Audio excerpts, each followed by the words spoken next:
I remember sitting in that chair at the hospital in the doctor's office, and I remember them coming in and they looked scared. And in that moment, I knew something was wrong. I knew it was worse than what we could have even imagined. And when they let us know that it was stage 4, that was a huge shock. I remember asking, how long does he have? And she said a year and a half. I literally am feeling that moment right now because when you're told like that your person could be leaving, that is gut-wrenching, absolutely gut-wrenching. I don't know what I'd do without him, so I'm gonna work really hard every day so I can have him and my kids can have a dad. And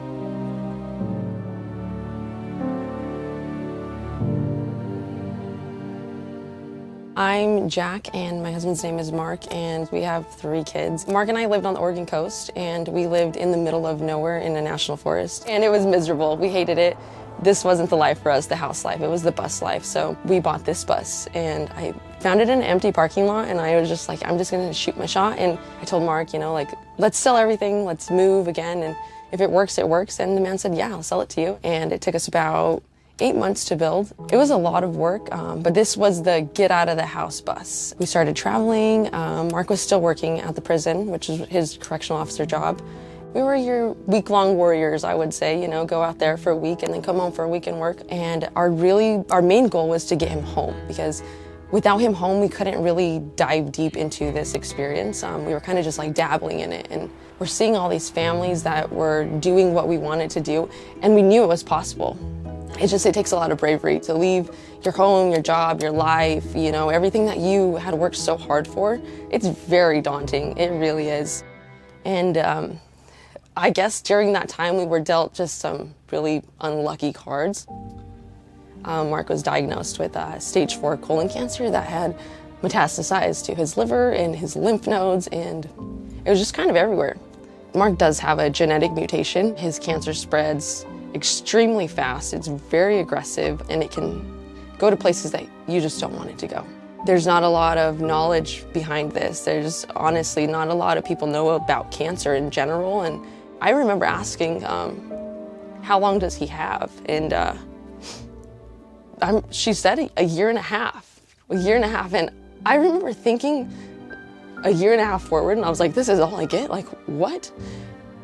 And that was not good enough for me. And I remember respectfully telling her, you know, like, I'm sorry, but this is not the place for me, because I have hope that my husband will live, and I have hope that someone can save him. And I went home and I stayed up all night, all day, putting in so many hours looking for the world's best doctor. And when I say the world's best doctor, I really truly mean, like, I found the world's best doctor, and I wrote him this long letter, pretty much saying the things that I said to you. Like, I have this husband who wants to live with his kids. I told him about Mark and his story, and there's a lot of parents who work and get to go to school, but I have a husband who is home with his kids. Like, his whole entire being was spent really truly living with his children, you know? He wanted to wake up every day with his kids and go on a hike, go on an adventure, show them the world, and I believe he deserves that. Normally it takes 10 months to get into this doctor. I didn't have 10 months. I was working with maybe 12, you know? And that was if I was lucky to get Mark there. And 7 days later, I got a call back from Dr. Fong, and he said, I would love to take Mark. I remember flying, and it was still very raw because we didn't know. You know, you're going to this doctor and you're just hoping that he can save him. And this Dr. Fong, he came in with this big cheesy smile, and he tried the whole time to keep a big cheesy smile on our face, all while we were trying to save Mark's life. And I remember sitting there and him telling Mark, you know, this is scary. He's like, but my job and my goal is to have you die an old man. And when he said that, I was like, I'm in the right place, you know? I felt really good. So up front, this is where Mark's driver's seat is. He spends a lot of time up there. It's really nice to be able to sit up here and just jam out to music with him, or just kind of like watch the views go by. Over here is where we keep our books and stuff, just like little stones and knickknacks and things that we've found along the way, like Mark's face over here. That's one of my favorite things that I have in the bus of him. I'm a little bit obsessed, but it's okay. And then behind this wall, a lot of people are so thrown off when they see kids in the bus. They're like, where do you even keep these kids? They're behind the wall. That's where we keep them. We have a triple bunk. Up on top is Birdie, our oldest, and then in the middle is Rogue. And down below we do have another bunk, but my little one just didn't want to be down there, so we turned it into storage, and she's still a little baby, so she either sleeps with me or she can go on the couch over there and sleep wherever she wants, but most of the time it's with me. Over here is our kitchen area. I absolutely love it. It's got a little piece of us from everywhere, and our house is mostly filled with things that we love and appreciate. Mark and I spend a lot of time cooking. We really love to cook together. That's been our favorite thing on the bus. Before, we didn't have a lot of time to cook together, and now we have all this time, so we really make it a point to spend some time in the kitchen. The kids can play on the floor and do school or play with their Legos, and these guys will either sit in here or sit on the couch, and it's nice because in the evening they can lay in their beds and watch a movie, because this thing kind of goes out, and we'll move it for them. I think that's their favorite part.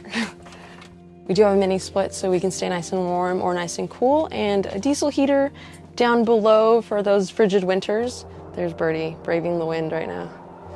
But this is where our couch is, where Rebel sometimes sleeps. One of my favorite things about this bus is our big, huge windows.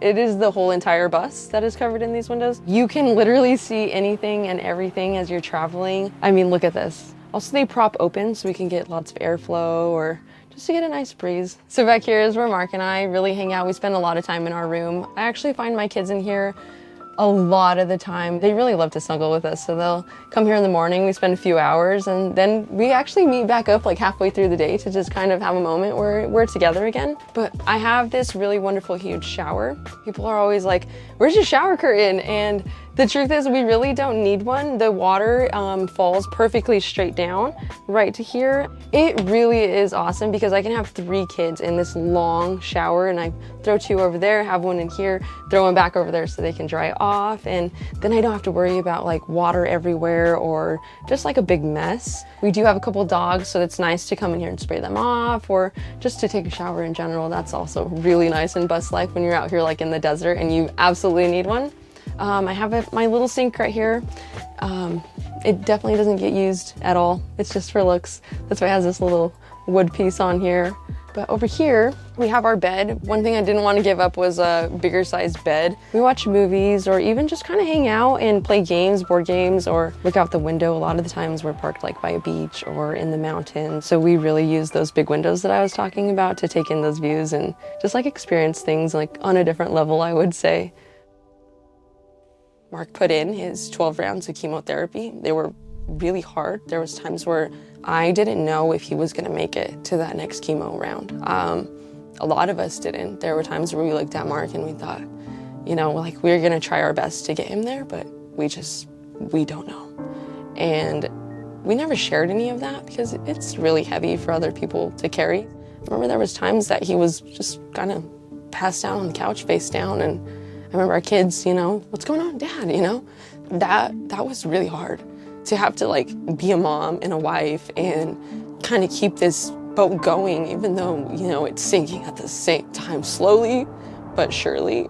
I'm still processing a lot of it right now because it was very heavy to have such this weight of life and death on your, not just my shoulders, but Mark's, and to have kids in the midst of that, you know, to keep it together for the kids and not let them know, like, their dad might not be here next year, you know.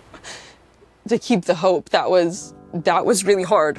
Every day I had to wake up and convince myself, keep the hope, because once you lose that hope and you go down in those trenches, it's really hard to get out of those. It's so hard. And so I work really hard every day. I wake up and I truly believe that Mark is gonna live, and he powered through those 12 rounds. There were times that he literally couldn't feel his fingers or toes, or his skin was like peeling off his hands, and it was just super intense. And I remember going to Dr. Fong, and you get this scan, and the best way I can describe it is like scanxiety. It feels like your world is literally about to end, but it could go good.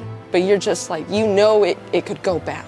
And I remember getting that scan, and I'm sitting in the room, and Dr. Fong says, you still have 7 spots. And I thought, man, and he says, but they're all smaller.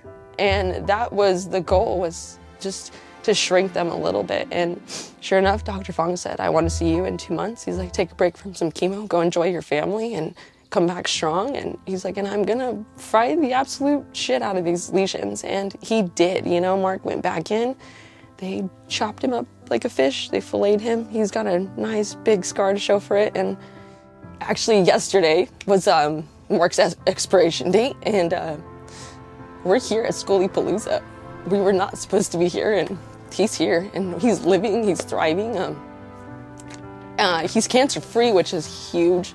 That was not supposed to be in his cards, but somehow, some way, a lot of things have lined up. Mark himself, he is extraordinarily strong, I would say. He is like the epitome of can-do, will-do. He never let this distract him or stop him or slow him down. Like, he just kept to the beat of the drum. He picked up literally every single broken piece along the way and said, you know, I'm gonna build my family to be even stronger. My relationship with him has really grown, you know. We don't take it any day for granted, any moment. We're kind of obsessed with each other now, but I mean, for good reason, I would say, and I like it. I like being obsessed with him. I forget how special that whole journey was sometimes, because like, in a sense, like, I made it, you know, I'm cancer free.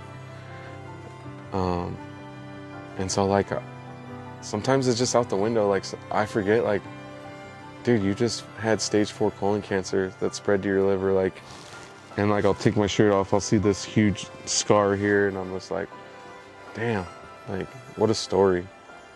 And I don't know, bro, it's a trip.